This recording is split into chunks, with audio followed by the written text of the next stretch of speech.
Hello and welcome. We are just swimming in data these days. It's everywhere, from news headlines to product reviews. But how do we know if any of it is actually trustworthy? Well, today, we're going to break down two huge concepts that will help you cut right through the noise: reliability and validity. And it all starts with a pretty simple question. Think about the last time you took one of those online quizzes, or maybe saw a political poll on the news, or scrolled through customer reviews for something you wanted to buy. You got a result, right? A number, a rating. But did you ever just pause for a second and ask yourself, hey, is this result even consistent? And maybe more importantly, is it actually measuring what it says it is? And that's really the heart of the matter, isn't it? Anyone can throw together a survey or some kind of test that just spits out a number. That's the easy part. But creating something that gives you a good number, a number you can actually hang your hat on, well, that's a completely different ballgame. It all boils down to those two key ideas: reliability and validity. Okay, first up, reliability. The easiest way to think about this is as the consistency test. The big question we're asking here is really simple. If we do this again, are we going to get the same result? So officially, reliability is all about being consistent. Imagine you're weighing yourself. If you step on the scale once, then a minute later, then another minute later, and you get three totally different numbers, well, that scale is not reliable.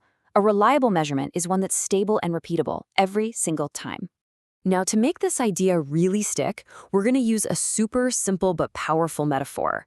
Just picture an archer. They've got their bow, they're aiming at a target. Now, their main goal is to hit the bullseye, obviously. But for now, let's just focus on the pattern of where their arrows land. Okay, so let's look at two different archers here. The archer on the left, they are reliable. Why? Because look, all their arrows are landing in a nice, tight little group. They are consistently hitting the same spot. Now, for the moment, it doesn't even matter where that spot is, just that the pattern is consistent. The archer on the right, though, totally unreliable. Their shots are all over the place. There's just no consistency at all. So we've got consistency covered. But here's the thing. Being consistent isn't enough on its own. Now we have to ask about accuracy. And this brings us to our second key concept: validity. Are we actually measuring the thing we set out to measure? Validity is all about being accurate. It's asking, is this tool really measuring the concept I want it to? A test that says it measures intelligence, but really just measures how familiar you are with one specific culture. That is not a valid test of intelligence. In other words, are you actually hitting the bullseye you were aiming for? Let's bring our archer back into the picture. For them, validity is super simple. A valid shot is one that hits the center of the target, the bullseye. It's the most direct measure of their accuracy, their ability to hit the exact spot they intended to hit. All right, so we've got reliability, which is consistency, and validity, which is accuracy. But these two things don't just exist in a vacuum. The real magic and the real understanding happens when we see how they interact with each other, and that creates four very distinct possibilities. This table lays it all out for us. Let's start at the top. The ideal scenario: high reliability and high validity. This is the gold standard.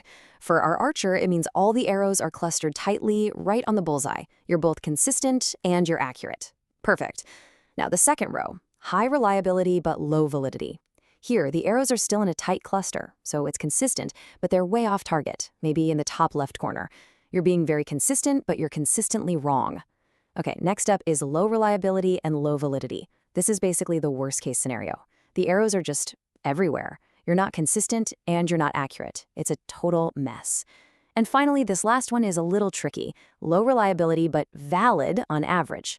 See how the arrows are scattered all over, but they're kind of centered around the bullseye? While the average of all those shots might be the center, any single shot is totally unreliable, so we can't really call this a valid measurement. So this brings us to the most crucial point.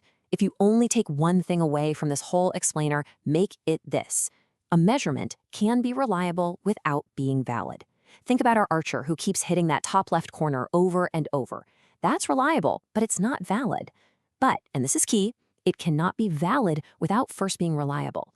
I mean, how can you possibly claim you're accurately hitting the bullseye if your shots are landing all over the target? You can't. Consistency is the foundation that accuracy has to be built on. Now, I know all this might feel a little academic, a bit like we're in a stats class, but trust me, understanding this difference has massive real-world consequences. This isn't just theory, this is about how we make really important decisions in our everyday lives. Just think about it. A medical test that gives consistently wrong results? That's high reliability, low validity. That could lead to a terrible misdiagnosis. What about a college entrance exam that isn't a valid predictor of success in college? It might be screening out perfectly deserving students, or an election poll that's consistently wrong, or product reviews based on a tiny, unreliable group of people. All of these things have serious impacts on our lives. This framework helps us question the data that shapes our world. And ultimately, that's what this is all about. You don't need to be a data scientist, but just knowing the difference between a consistent number and an accurate one gives you this incredibly powerful tool. It lets you take a step back to question what you're being told and to become a much sharper, more critical consumer of information. So I'm going to leave you with this thought. The next time you see a big headline with some shocking new poll or a new study where a new ranking comes out, what's the first question that's going to pop into your head? Will you ask, is this repeatable? Or will you ask, is this even measuring what it claims to? Because now you have the tools to ask both.